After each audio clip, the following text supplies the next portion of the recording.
Roman Catholic church के वर्तमान प्रमुख और वेटिकन सिटी स्टेट के सह-प्रभु पोप फ्रांसिस का 88 साल की उम्र में निधन हो गया है।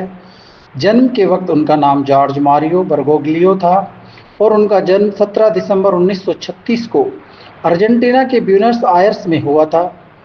पॉप बेनेडिक्ट 16 के इस्तीफे के बाद वे 13 मार्च 2013 को पोप बने, जिससे वे अमेरिका से पहले जेसुइट पोप और 1200 सालों में पहली बार गैर यूरोपीय पोप बने थे। ईस्टर संडे के बाद वो सार्वजनिक तौर पर नजर आए थे और उन्होंने इस दौरान सेंट पीटर्स स्क्वायर में 35,000 लोगों का अभिवादन किया था। डबल निमोनिया के गंभीर मामले से उभरने के बाद वो पहली बार सार्वजनिक समारोह में नजर आए थे।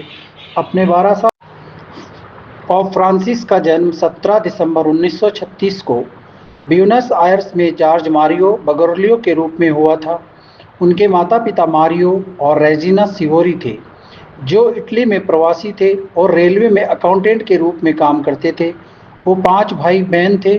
उन्होंने केमिस्ट्री टेक्नीशियन के रूप पर एजुकेशन किया था और उसके बाद उन्होंने पादरी बनने का फैसला किया।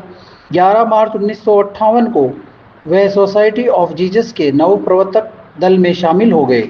पोप बनने से पहले उन्होंने ब्यूनस आयर्स के आर्क बिशप के रूप में कार्य किया। वे इतावली मूल के हैं, लेकिन उन्होंने अपना ज़्यादातर जीवन अर्जेंटीना में बिताया है।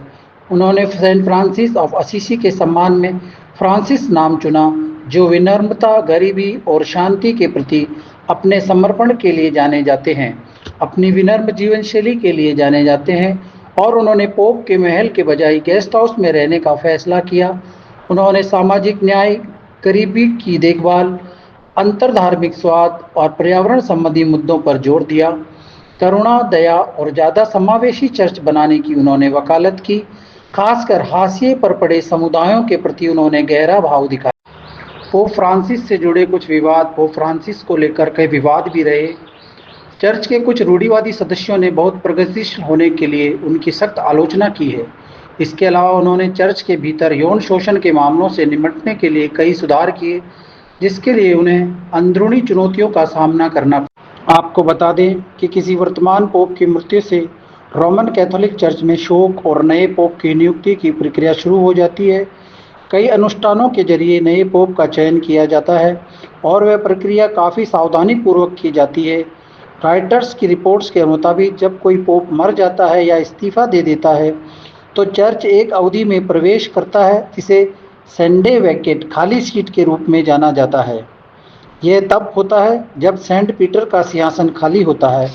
यह अवधि आमतौर पर कई हफ्तों तक चलती है, जिसके दौरान दिवंगत पोप का शरीर सुरक्षित रखा जाता है और फिर उनका अंतिम संस्कार किया जाता है।